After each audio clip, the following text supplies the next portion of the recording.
Good morning, everybody. Welcome back to the channel. I promised I wasn't going to change things again, but circumstances have changed a little bit, so it's nothing major. As you know, I'm doing two videos now, Saturday and Sunday. The titles of them are not going to change because we went to so much trouble finding titles for the two videos. I don't really feel the need to change the actual titles. It's just the content that will alter slightly.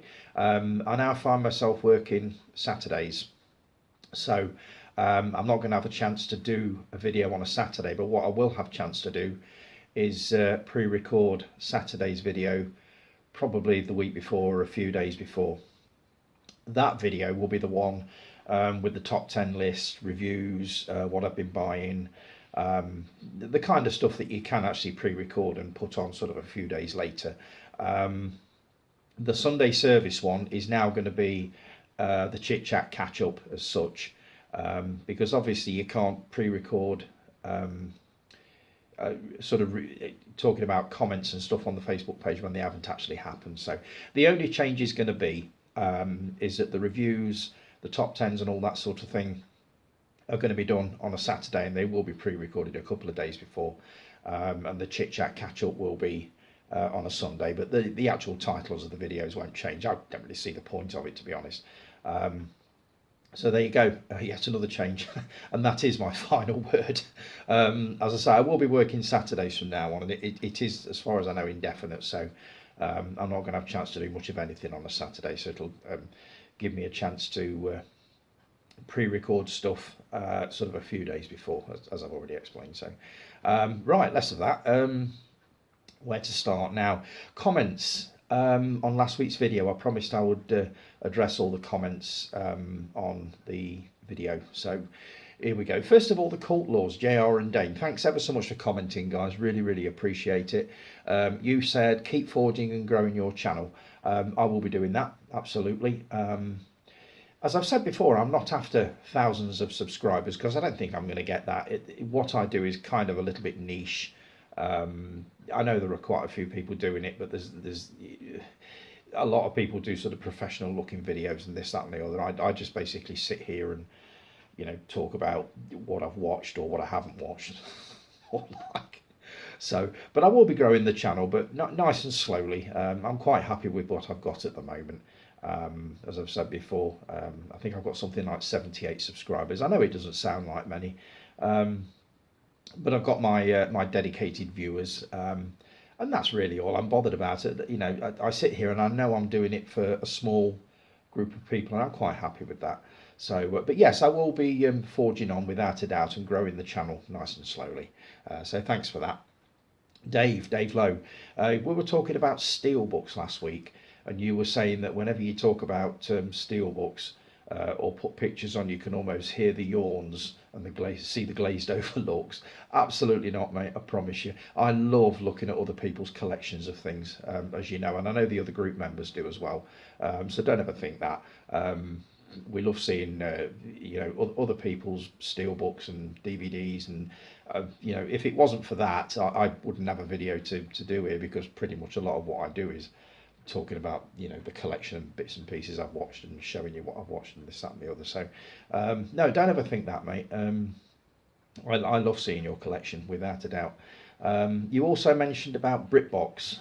Yeah, absolutely right. I should, strictly speaking, cancel my subscription, because the only way to show them that we're not going to put up with censored content is to knock the subscription on the head. The thing is, I do enjoy most of the content, and that example that I quoted last week of that movie being cut by 20 minutes, I'm sure that is an extreme example, and I'm hoping it's the only one. Now, if I come across another 2 or 3 like that, I will be cancelling. I meant to email them and ask them what exactly the story was with that one. You know, they may have got hold of a different cut of the movie or whatever, but a cut of the movie that's 20 minutes shorter than the running time would be very unusual. So if I think on, I will email them and find out what the story is, and if I do come across any more examples of censorship like that, I will be knocking it on the head, because, as you know, I don't support anything like that at all. I just do enjoy a lot of the content on there, and they have already issued a statement, as I said last week, that they will not be showing anything deemed to be either offensive or too politically correct, which is why you'll never see the likes of Love Thy Neighbour, Mind Your Language, that kind of thing on there, which you kind of expect. But what you don't expect is a movie from the 80s that's been out for many, many years to all of a sudden get cut by the thick end of half an hour. That's completely unacceptable. But we'll see how we go with that. But I know you're right. I know you're absolutely right. The only way to show these people that you're not going to put up with it is by withdrawing your subscription, and then obviously they'll listen to their fan base and do something about it. But we shall see on that one. What else have I got here? You said go woke or go broke, and it's quite right, absolutely. So yeah, I will think about that one, mate, I promise you. Callie, you were saying about keeping your physical media. We were talking about this last week, and again, you are absolutely right. As I explained last week, the reason I'll be keeping my physical media is I just like having them there, a bit like you, Jason. You've got a collection. You know that if the streaming services go down or the internet goes down or anything like that, you've got a ready-made library there to literally pick anything you want out of. The thing with streaming services, as we said last week, for one, you don't know how long they're actually going to be on there, and for two, they can withdraw these titles that you've bought at a minute's notice and not even tell you. So you've probably bought, £200-300 worth of movies that are on your streaming platform, say Amazon. You'll go back to it a couple of years later thinking, I've got time to watch those now. And then they've all gone, or a good portion of them has gone. So yeah, you're absolutely right. Streaming services are great, but you don't know how long these movies are going to be on there, or whether they're going to be on there at all. So yeah, for the same reason as you, I am holding on to my physical media. I will be thinning it out, definitely, because I have got way too many. But I will be keeping a good portion of them, because it's taken, like you, it's probably taken you years to build up your collection, like your figures. And you don't want to just part with them just for the hell of it. So yeah, I do agree with that one. Right, shout outs. Chris, looking forward to your Crimbo-thon. If it's anywhere near as fun as the Halloween one you did, we're looking for a treat with that one. Looking forward to seeing if you've got any different ones on there, because we all seem to go for the sort of the perennial favourites, It's a Wonderful Life, Scrooge, Muppet Christmas Carol, that kind of thing. Elf, which I still haven't seen, and I've promised that I will try and get it watched this year, but I've not seen it as yet. But it would be nice to see if you've got any different ones on there that we've maybe not heard of, or not the traditional ones. So yeah, looking forward to that one, mate. Mark, loving the trivia. Best one this week by far was Daniel Craig breaking Daniel Bautista's nose on the set of Spectre and then running away. I think I would have done the same. He's a big fucker, isn't he, Daniel Bautista? God. He's not the kind of man that if you break his nose you stick around to see what's going to happen. I think you pretty much know what's going to happen, but that was my favourite of this week without a doubt. So yeah, keep the trivia coming, mate. Really enjoying those. I'm just going to turn my notes over, because yes, I have got notes. Just bear with me 1 second. I've put this cup down. Just turn these over. I am useless without notes, as you know. There we go. Right. Callie and Guy, I've not had a chance to watch any of your season 2 episodes of Honey Geek is showing yet. Really looking forward to the Halloween one though, so I will be taking that one in hopefully later today or over the weekend, so I will catch up with those. Let's see, Dave Oliver, Savage Zombie Reviews. You did a video on a possible sequel to 28 Days and 28 Weeks Later, the rumours going round. I think these rumours, like you say, have been circulating for quite a while and they've never really come to anything. I saw the first one and thought it was absolutely brilliant, but I've not got round to watching the sequel yet. Maybe I should do. It'd be interesting to see what a sequel to those would look like, because as you said, you're getting on for like 20 something years after the originals. So yeah, it would be good to see it. You also mentioned that somebody had said the only way you can seem to get people into cinemas nowadays is with movies like Top Gun Maverick and Marvel movies. My God, I hope you're wrong. Um, the thing is with cinema, like we've always said, it's diverse, it's different. You know what I mean? People like different things. Um, I am not a massive fan of the blockbuster type movie. I never really have been. Um, I've seen odd ones, obviously, but this is why you won't normally catch me watching stuff like Top Gun Maverick. I know I'm working my way through the MCU at the moment, the Marvel Cinematic Universe, but I'm working my way through it very, very slowly. I have to work my way up to sort of get myself in the right mood to watch them. Um, so yeah, I'm not a massive fan of them. So if the only way that we can get people into cinemas is with movies like that, then I'm pretty glad that I don't go anymore. Um, but I really hope you're wrong. Obviously, I love independent cinema. I love my what everybody else terms as crap movies. We had a bit of a session this week on a movie called Carousel, about literally a carousel unicorn that gets sick of children, breaks off, and goes on a killing spree. I know.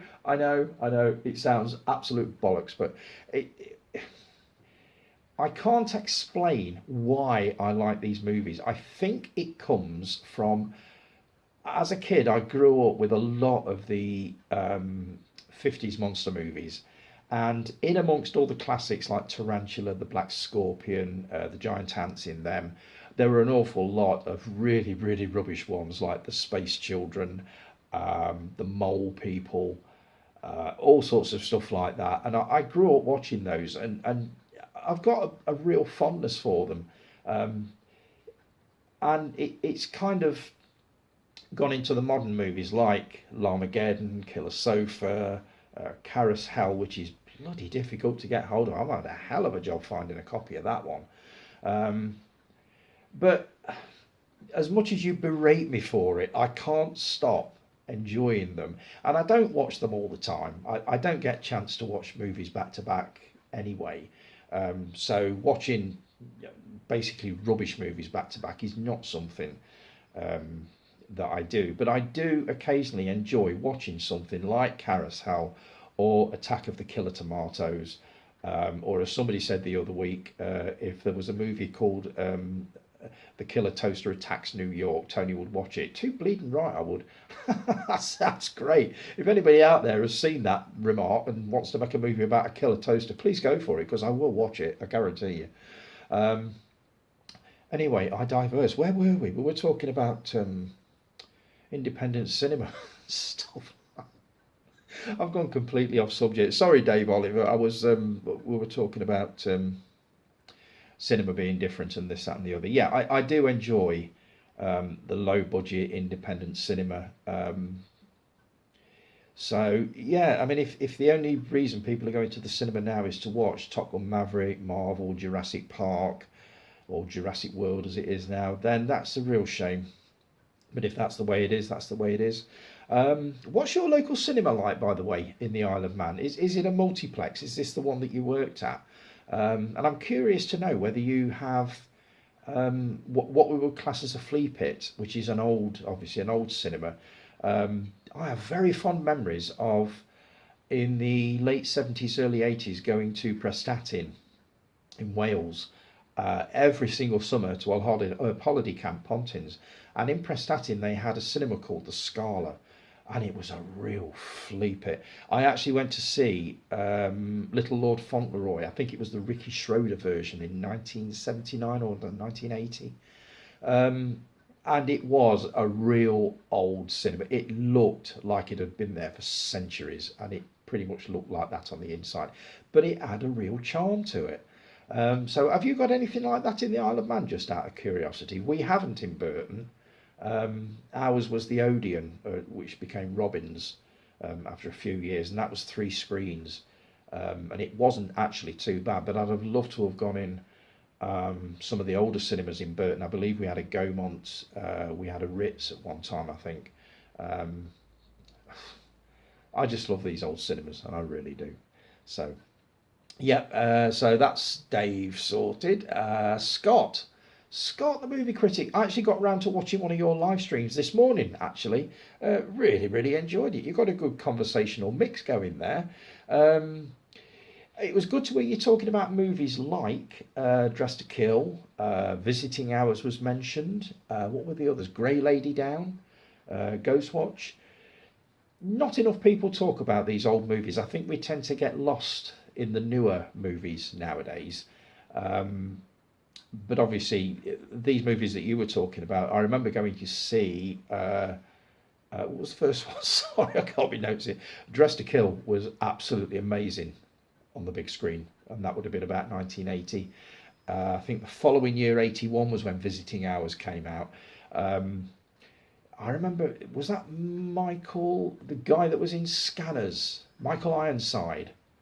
I'm sure he was in that. And am I right in saying Angie Dickinson was in that? Oh, it was an old style actress, and I can't remember her name. But I remember watching it and thinking it's unusual to see her in something like this. I do remember the movie being extremely brutal, but I saw that one at the cinema. I didn't see Grey Lady Down, but I do know of it. Charlton Heston. It's something to do with submarines, I think. Um, and obviously Ghostwatch. Scott, you've got to watch Ghostwatch. It's just, you have to cast your mind, but well, you have to sort of go back 30 years in a way in your head to fully properly sort of experience it. I watched it recently and it didn't have quite the effect that it had on me the first time I saw it in 1992.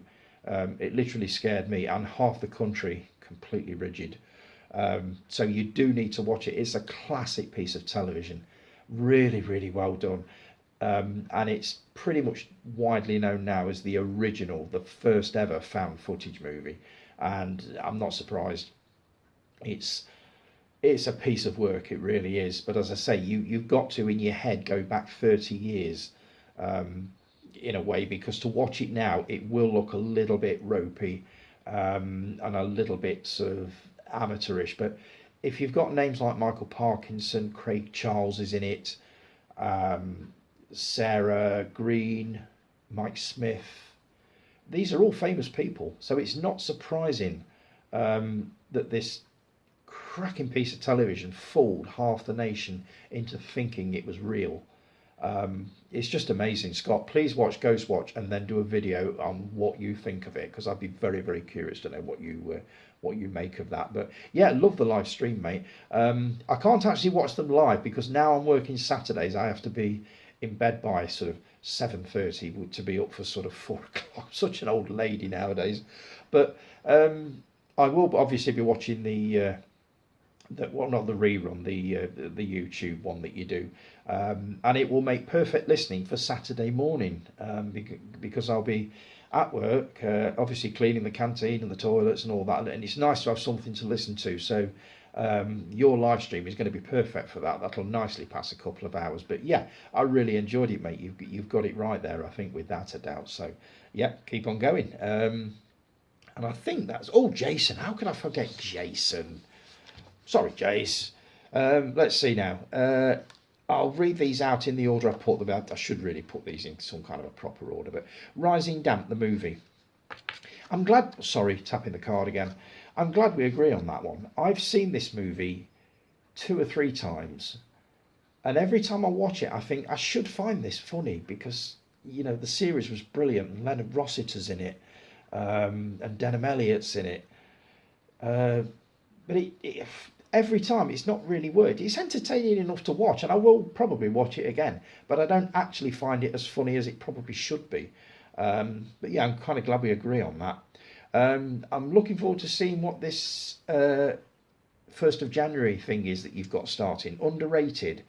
How have you not seen that? That phrase scares me because I've spent my whole life explaining why I haven't seen certain things, as you all know. Probably too busy watching Killer Toaster Attacks New York or something. But yeah, I'm curious to know exactly what that's going to be. Is it going to be sort of movies that you class as underrated, and then obviously getting our opinions on them? Is that what it is? Let me know on that one. Fisherman's Friends. I haven't seen either, but looking at the trailer and looking at the poster, it's got a very sort of local hero feel to it, which I did enjoy. I love Local Hero. It's one of my all-time favourite movies. Um, Obviously, it's a Bill Forsyth comedy set in a little Scottish village. I'll do a proper review of it when I've actually watched the Blu-ray that I got just recently. But I'm going to be tracking down Fisherman's Friends, both of them, and having a look at them due to that. So, and I completely forgot that I'd done your top 10. My memory is getting so shit nowadays. It's really, really bad. Um, Obviously, you put screenshots on of when when I actually did it. It was about 7 weeks ago. I can barely remember what I was talking about 7 minutes ago, let alone 7 weeks ago. But yeah, I completely forgot. So I've sort of crossed yours off. Um, Lock, Stock, the TV series. If I remember right, it was always on really, really late, and I got the feeling that it slipped under a lot of people's radar. I only caught it by accident one night, and I saw the one to do with racehorses, which I thought was brilliant, but I didn't see any of the others, which is why I bought the DVD, and I will be taking that in at some point. I didn't know Snatch was a TV series as well. That's completely new to me. Not heard of that one. So I'll be looking that one up as well because I did enjoy the movie of that. Let's see now. Ticket to Paradise and Smile. Two movies that you watched, and you invited us all to guess which one you actually watched all the way through and which one you turned off after half an hour, I think it was. Completely got that wrong. I assumed it would be Smile that you watched. I didn't realise that you liked your rom-coms. Um, but yeah, Ticket to Paradise. It is one that I want to watch because I've heard very, very good things about it, and I do want to take a look at that one. So that's one I'm going to be looking at. So Smile was crap then, basically. You're not the only one who said that. There's a lady that I work with, Nikki Cross. She went to see it a few weeks ago at Cineworld, I think it was. And she's pretty much a hardcore horror fan, so I think she's difficult to please as far as horrors go. They've got to be really good to sort of satisfy her, so to speak. So she didn't like it. She just thought it was not frightening at all. Um, I get the feeling from what I've seen of it, when I watch it, I'm going to be jumping a lot, and that's probably the most I'm going to get out of it. Is a lot of jump scares, but we'll see. Please Sir, the movie, absolutely brilliant. Never forget the first time I saw that, Christmas 1976. You see what I mean? I can't remember what I was talking about sort of 10 minutes ago, but I can remember a movie when I actually saw it for the first time. It was Christmas 1976. And I've loved it ever since. I've seen it loads of times. Still find it funny. Definitely one of the better TV comedy movie adaptations. Superb, absolutely brilliant. John Alderson, comedy genius. Um, on the Line, the new Mel Gibson film. I won't spoil it. I seem to have got a reputation for spoiling movies. I didn't do that one with Dead Man's Shoes deliberately, I promise you. It just, I kind of get lost sometimes when I'm talking about things, and things slip out that shouldn't slip out.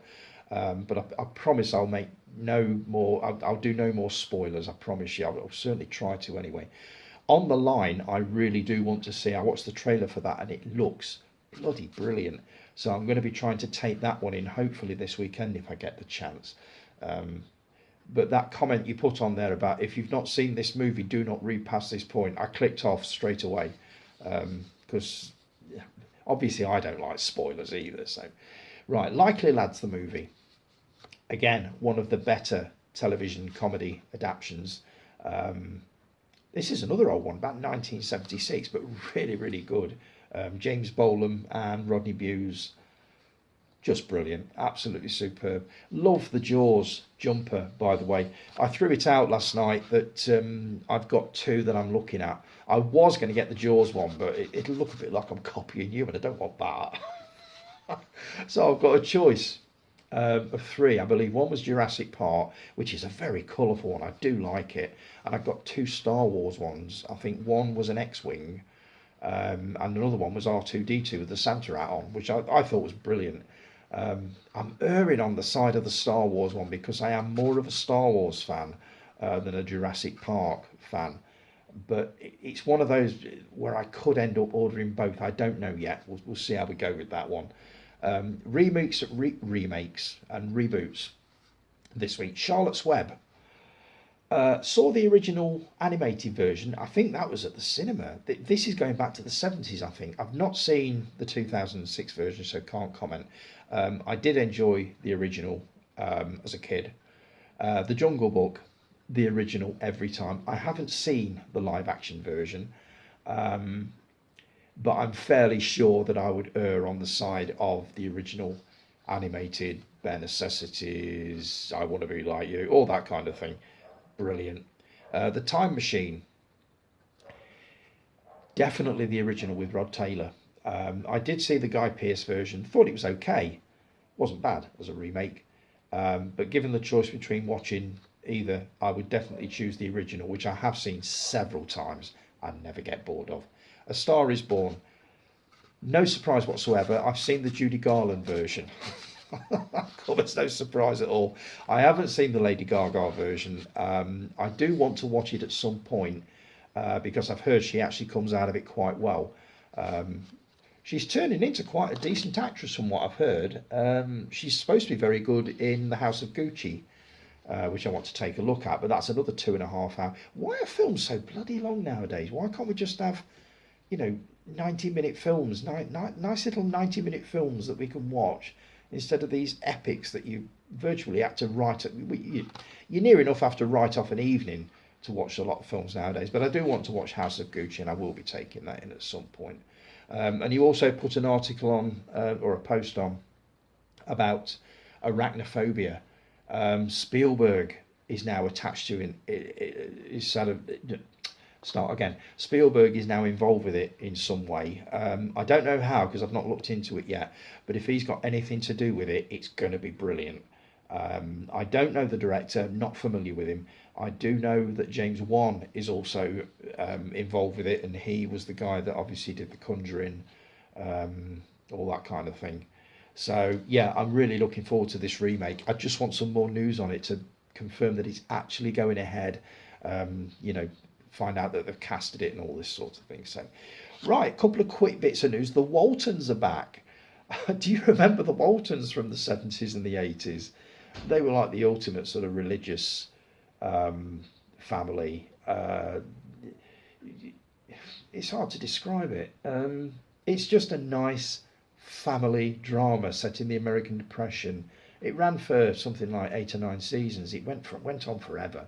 But the Waltons are back, and I would really, really like to see how the Waltons look nowadays. I think I've got a pretty fair idea of what it's going to look like. Titanic is back in cinemas in a remastered 4K version. I've seen Titanic a couple of times, really, really enjoyed it. So I don't think I'll be going to the cinema to watch it, but when it comes out on 4K, almost certainly I will invest in that one. There's also a Running Man 4K box set coming out, the Schwarzenegger movie. Got a bit of a soft spot for this one. It's a movie that I watched the first time and didn't really think that much of, but with repeated viewings it's grown on me. So I'm going to take a look at that box set and possibly invest. We shall see. I'm trying not to go too mad on 4Ks because I promised that I wouldn't, but we'll see how we go with that one. The Equalizer. Yes, Guy, I know I've not seen it. We all know that there are TV series that I've not seen, like Airwolf, all the classics, Knight Rider. I do like the sound of The Equalizer, though. Now, am I right in assuming it's something like Death Wish, Charles Bronson? Because that's what it looks like. It looks like a bit of a vigilante. You'll have to let me know on that. But it's one that I wouldn't mind taking a look at. So that box set, I'm sort of hovering over the buy it now button, so I will probably end up getting that. So, right, that's it for this one, folks. I'll be back again tomorrow with reviews and what I've been buying and all that sort of thing. As I say, don't worry too much about the changes. You probably won't even notice. All I'm doing is swapping them around a bit. So, right, that's it for today, folks. Have a brilliant weekend, and I will talk to you all again tomorrow. Thanks for joining me. If you've enjoyed the video, give it a thumbs up and also subscribe. That would be amazing. And I will talk to you all again very, very soon. Take care. Ta-da.